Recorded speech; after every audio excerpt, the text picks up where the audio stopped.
I'm at Dumfries and Galloway next, where I've come to explore the legend of Robert the Bruce, who was King of Scotland. And he was crowned after the execution of William Wallace. And he took over the rebellion, the struggle to liberate Scotland from tyranny. So it seemed highly appropriate to come here. But what intrigued me most was that, well, when I was up at Castlerig, I bumped into a guy, as you do synchronistically, who just happened to mention the Robert the Bruce story. And he talked about him hanging out in a cave up on this river. And he took shelter after he'd been defeated by the English and was being chased. He'd been defeated 6 times and was on the verge of giving up, I guess. But then a spider came to him, was building a web in his cave, and he noticed how persistent the spider was, that no matter how many times the spider failed, he kept getting up and rebuilding it, reconstructing the web, and that inspired him. So I came to explore the Robert the Bruce story, go to the cave, and get a sense of what that's all about. The original way into the cave was via a rope there over the river, but we're not going to do that today.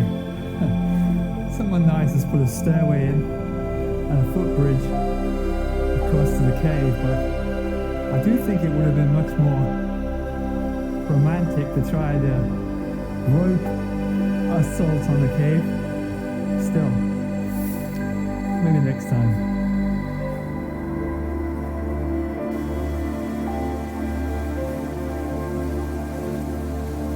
I can just imagine coming here as a renegade.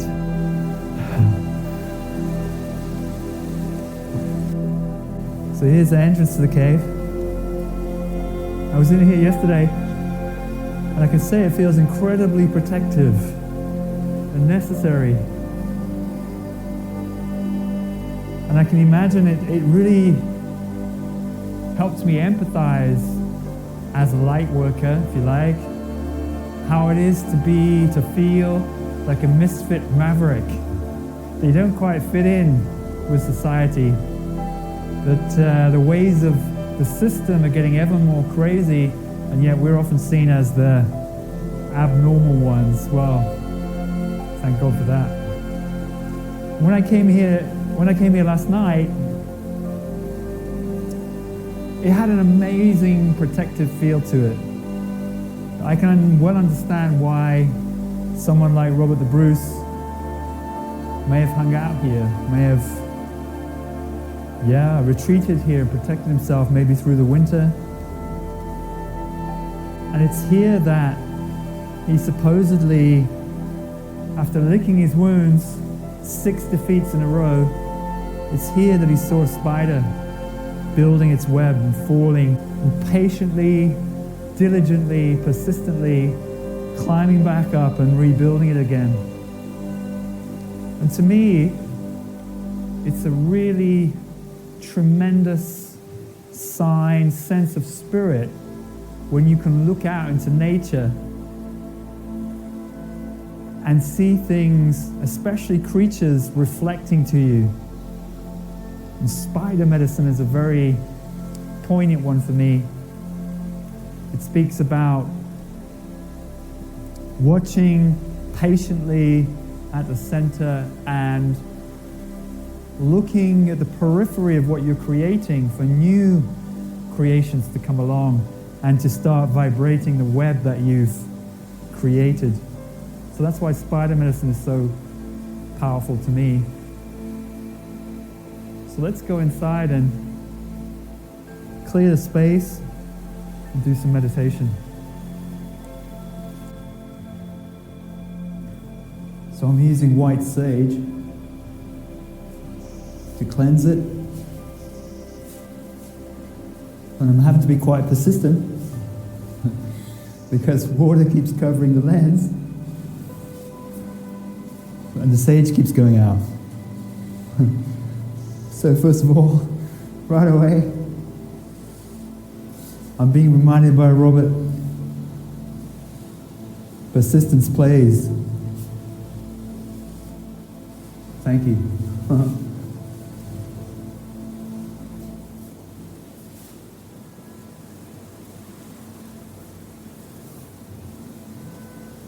Just with heartfelt intention that arises naturally. You're breathing in anything that doesn't belong and breathing it out. And of course, your feeling intention moves beyond the ego. As long as you're not efforting, connects up into 4D.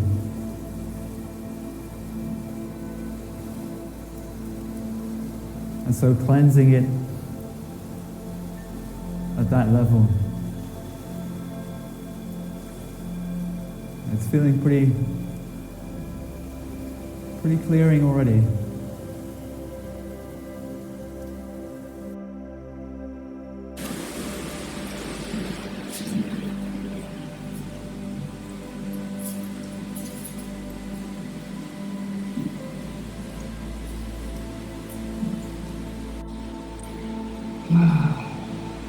It's feeling very powerful, very protective, connected to the mountain. Now that the dense energy is gone, you feel a sense of benevolence, of holding.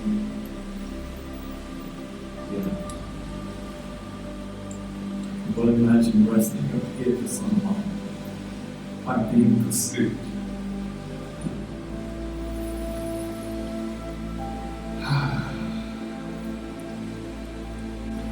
Just to begin with, I understand that a lot of open-handers are feeling very dense physical challenges at the moment.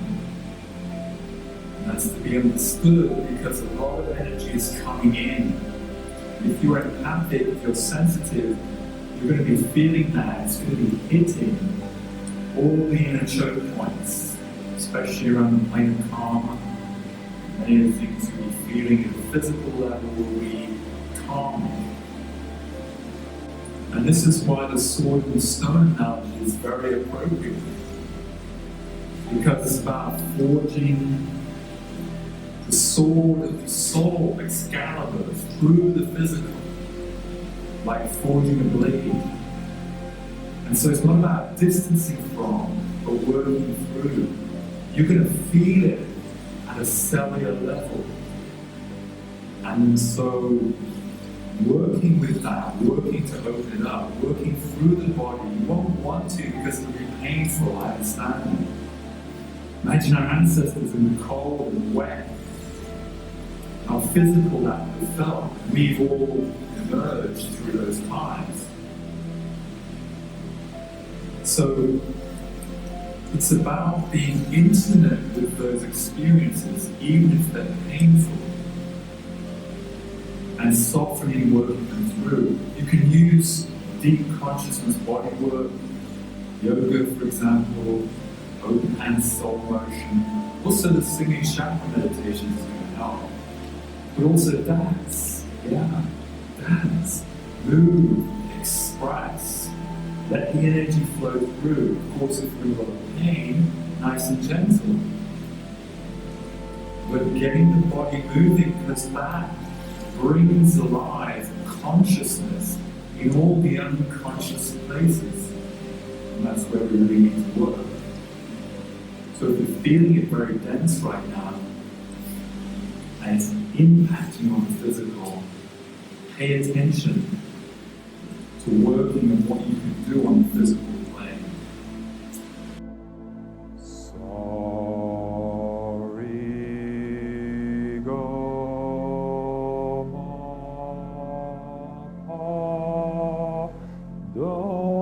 Doni sa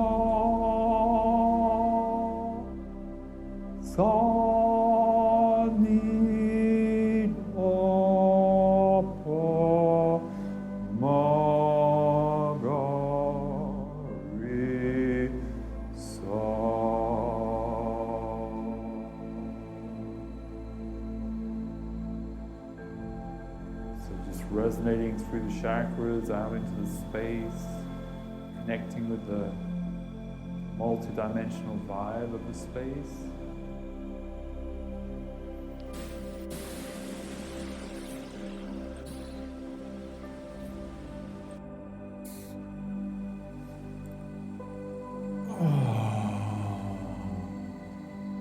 Yeah, wow. Beautiful sense of expansion.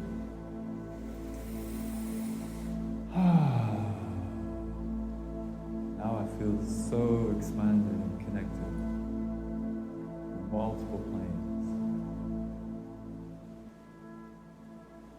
With that energy, I'm going to open my heart and call on the energy of Robert the Bruce. What might you say to us? What might you say to the Openhand group?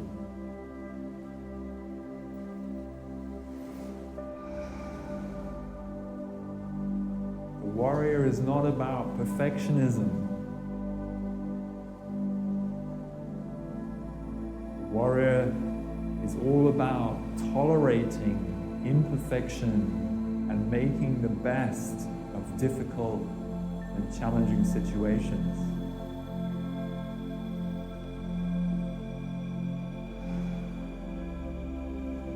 The warrior is looking for the spark of motivation, of inspiration, of breaking through all the resistances that would say to you, you can't, don't, you're not allowed to.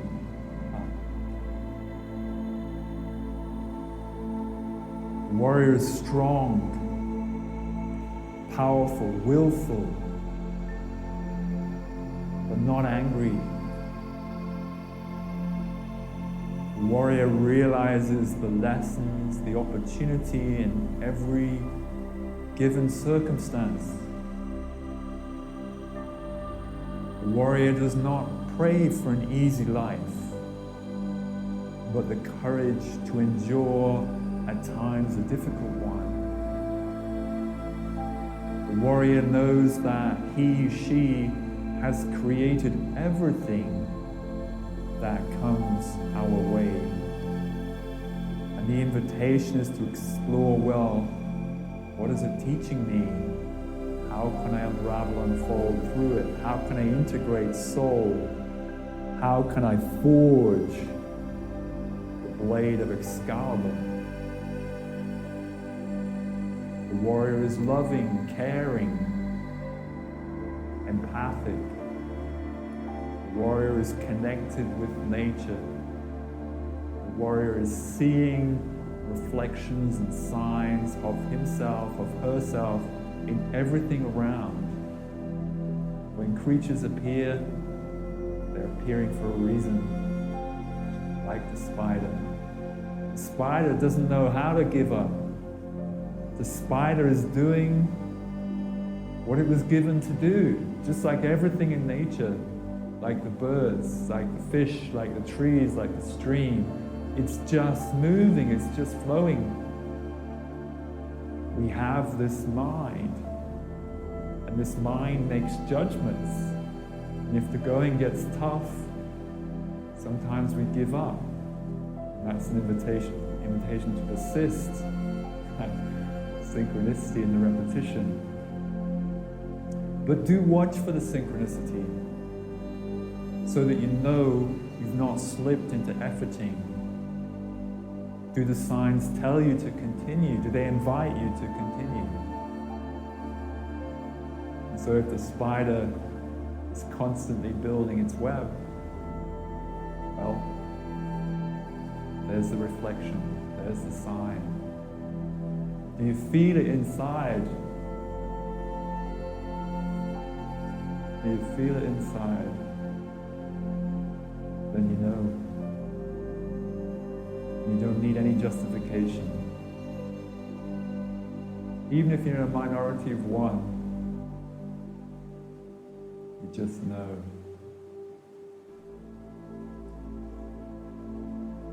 Blessings to you all out there.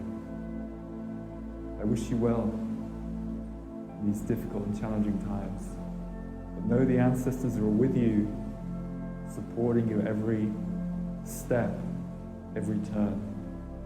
They'll be there. Namaste.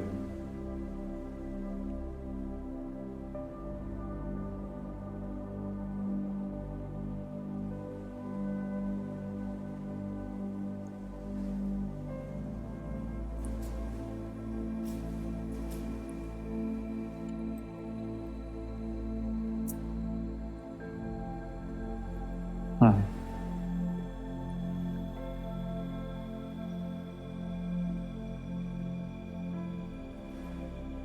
It's tremendously refreshing.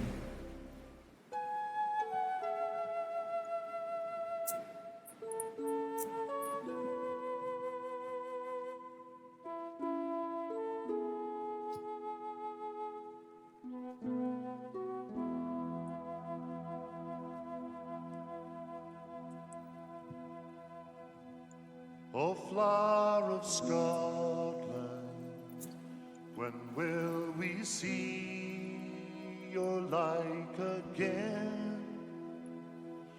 That fought and died for your wee bit hill and glen that stood against him. Proud Edward's army See you down the flow. and sent him homeward to think again.